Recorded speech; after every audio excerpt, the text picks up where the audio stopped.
पांडु पोल, वही पोल, वही छिद्र जिसको भीम ने जब वो वनवास कर रहे थे तो ये पहाड़ी उनके बीच रास्ते में आई और इसको पार करने के लिए उन्होंने अपनी गदा से जो जोर लगाया उससे बना एक छेद जिसे आज बोला जाता है पांडवों द्वारा किया गया पोल यानी पांडु पोल। तो दोस्तों, आज मैं आपको बताने जा रहा हूं एक ऐसे रास्ते के बारे में जो कि अलवर शहर से जाता है और सीधा पांडु पोल को।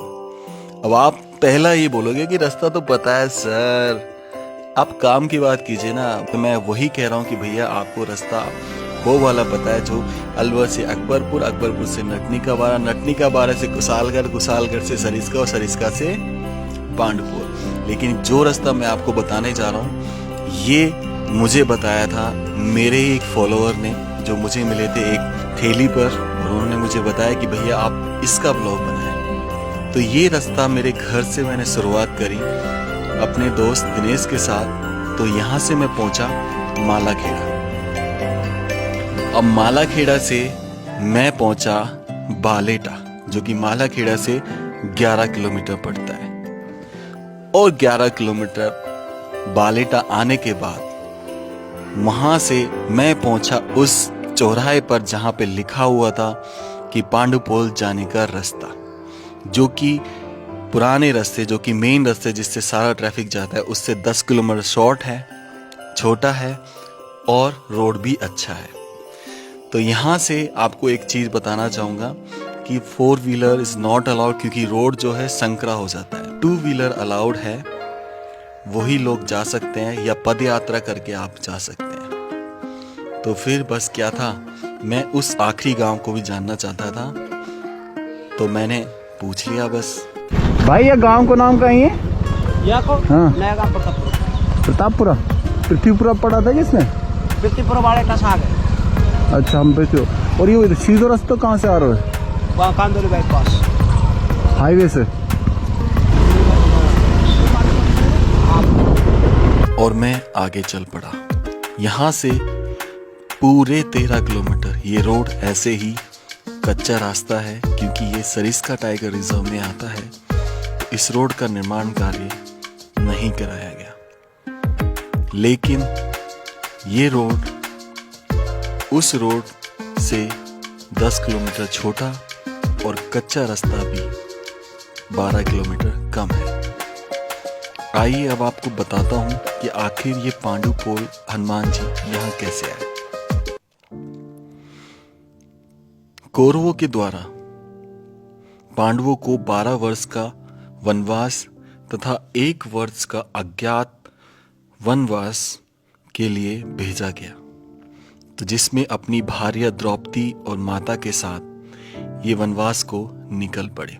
ये अरावली पर्वतमाला से होते हुए विराटनगर को जा रहे थे। तब इस पहाड़ से उनको जाने में परेशानी हो रही थी।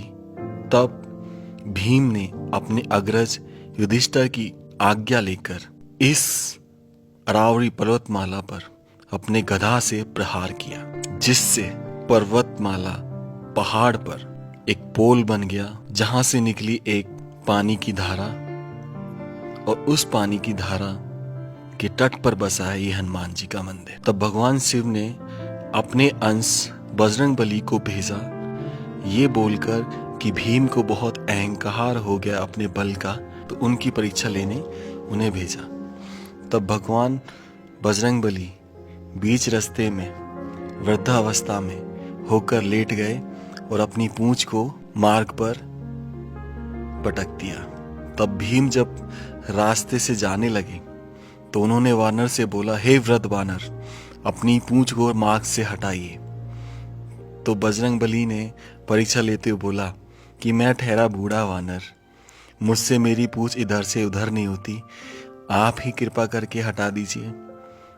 जब भीम ने प्रयास किया तो उनसे पूंछ टस से मस नहीं हुई। तब भीम को ज्ञात हो गया कि ये जरूर कोई देवता है। तो उन्होंने आग्रह किया कि हे प्रभु, हमें आपके दर्शन कीजिए।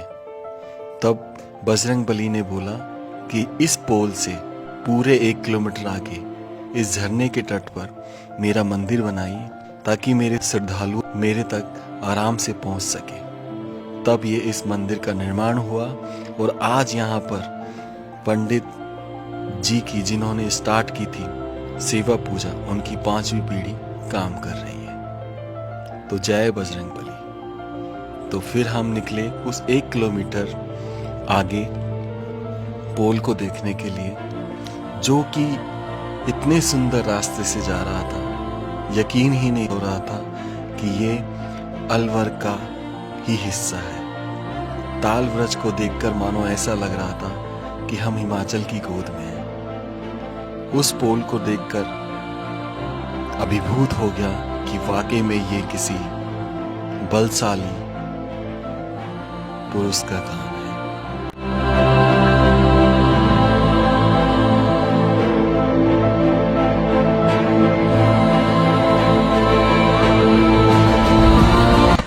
व्लॉग को यहीं एंड करते हैं।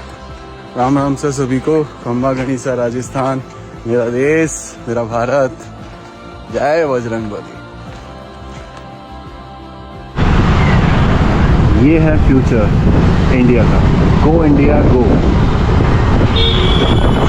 ग्रेट भाई।